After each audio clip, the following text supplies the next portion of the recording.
Hello, everyone. Thanks for being here for another day. Thank you, followers. Thank you, subscriber. Thank you, the people who comment and join with the groups, interact with the communities, and just be there for one another in general, inciting change wherever you can.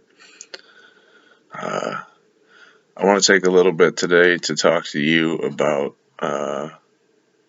fasting itself and the healthy way to do it, and some specifics with method and how it can affect you. There's a big misconception with a lot of people that this is not good for you, or that you can't survive, or people can't do it, or you'll be hospitalized, or wreck your organs, or whatever the situation may be. There's actually been a lot of new information found regarding starvation mode and what your body actually does in ketosis, and how it switches over your hormones to burning fat instead of muscle and other stuff, and how a little bit of activity protects your muscles and things like that. It's actually a hand down through our genetics back from when we were hunter gatherers and the such. We were actually used to not eating for days at a time. We'd go days at a time moving around and finding places to be in safety, and then make a big kill, and everyone would feast for a little while, and then you'd be moving around days again till you got another kill. It's actually healthy for the body. The body eats the fat, and it eats the other things inside of you that you don't need. You can eat scar tissue, mutated cells, cancer, even things of that nature. The body's really efficient at taking care of itself and cleaning itself out when it has the right stuff, or is going through the right processes and the right hormones. But it's very important that you have the water you need. People don't realize often that 30% or more of the water often comes from, of the water in your diet often comes from things that you eat. And so when you're doing this, you really want to make sure every day that you drink half your body weight in ounces of water. Otherwise, you'll become dehydrated, you'll become sick. You also want to have they say about a teaspoon if it's coarse, half a teaspoon if it's ground, of salt. Your best option is pink Himalayan salt, because it's got more of the other electrolytes that your body needs in it than other salts. So you take care of your electrolytes, you take care of your water, you do a little bit of physical activity at the least to make sure that your body protects your muscles and burns fat instead with the hormone change.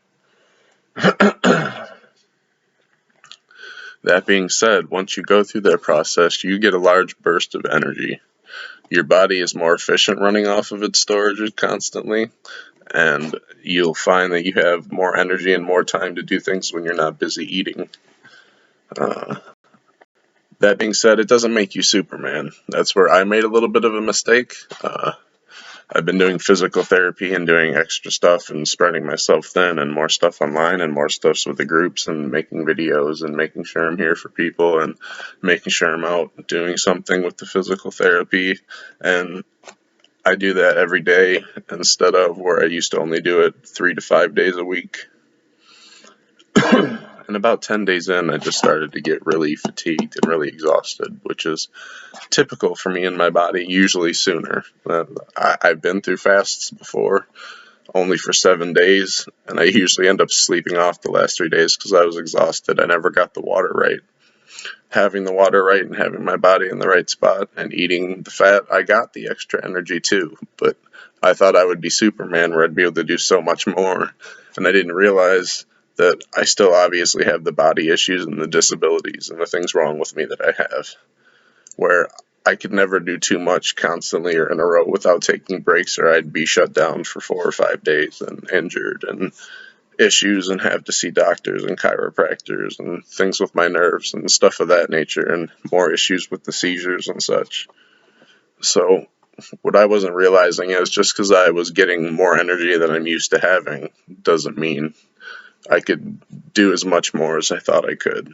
So just remember your limits, remember what your body is normally used to, and remember that even with that burst of energy, not to go too far beyond your average or too far beyond what you know that you could already normally handle, or you'll end up crashing pretty hard.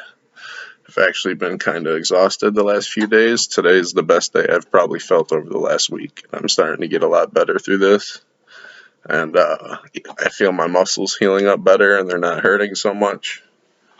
Uh, the processes are starting well. I've actually been really lucky today. No heartburn.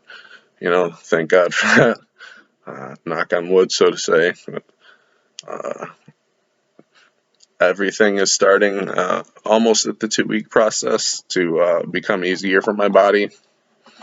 Uh, I'm having less of the addictive issues and thinking constantly about making good stuff. I still do once in a while, and I'm so ADHD and my mind is constantly cycling through a million things that when I'm thinking of nothing, something will just pop in my head and I'll start going off about making something or ingredients of something or way to change a dish or something, and I have to tell myself, no, shut up, stop. You're done. You don't need that. But it's getting easier. Uh, So probably about 2 weeks in, those of you who deal with big addictions and stuff, you're following through, it'll start to get easier. In addition to not being hungry in the body, you start to be less hungry in the mind. So, just remember that this is an option at certain points of the right point in your plan. If you want to do it the right way, or even with your burst of energy, you'll still crash at some point and be in a lack of energy. But it's going well. Haven't ate anything. It's just day 13 so far. We'll see you tomorrow. Have a nice one, guys.